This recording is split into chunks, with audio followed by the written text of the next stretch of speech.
Ayan guys, may pinatuyo akong sili. Tapos, hinugasan ko siya. Kasi baka may alikabok na. Pinatuyo ko siya kanina. Ilang araw ko siyang pinatuyo sa initan. Then, wala kasi akong pang pulpog o pang giling. Kaya ganyan na lang. Ganyan lang siya. Bilog lang. Tapos, ayan. Magsasayang tayo ng mantika ni Bossing. Diba? Kasi alam mo naman, sili is life. Maganda sana kung durog-durog to. Kaya lang wala akong pandurog. Ayan, lalagyan natin ng bawang. Mga 2 pirasong bawang. Tapos, yan. Pag mga ganyan na pagkain or mga ano ko, para sa akin, nilalagay ko yan sa kwarto kasi nga si Lolo nakikialam. Pero sili naman to, siguro hindi naman papakialaman. Pero okay lang naman kasi na hindi yan ilagay sa rep. Wait, magdudurog tayo ng bawang. Ayan. Kunti lang bawang ilalagay ko. Pampabango lang ng sili. Ayan. Para pag kumakain ako, mayroon akong chili oil. Diba?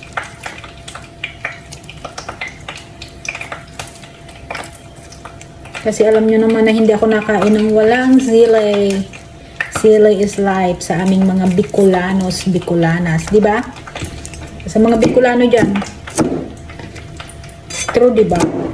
Sili is life. Yan, kunti lang yung bawang. Pampaamoy lang siya, pampabango.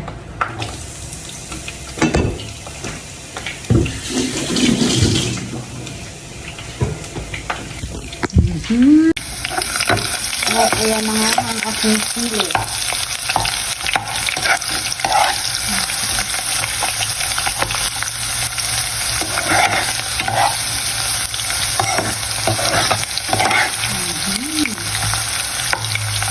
Wala kasi akong pang ano yan, pang durog-durog. Maganda sana kung durog. Ayoko naman gamitin yung sila among ano kasi baka hindi matanggal yung anghang.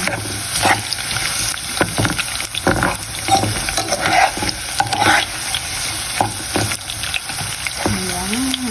Sili is life. Kasi nga may laing ako, diba?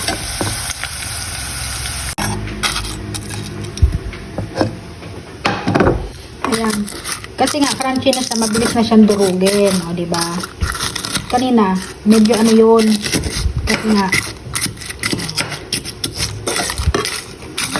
dudurugin natin siya. Tapos ilagay na natin siya dito sa hinugasan kong pinagtanggalan ng ano, ayan, diba? Mabilis lang siya durugin. Huwag lang tumamsik sa mata ko kasi nakapatay tayo nito. Diba? At least meron na akong chili oil. Chili flakes pala. Chili oil sana. Dagdagan ko kaya ng oil. Kaya lang okay na yan. Hindi na maluluto ng sobra yung oil eh.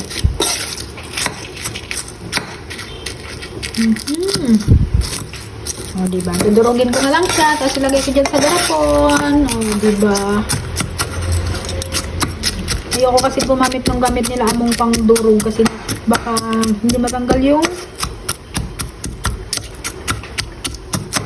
anghang.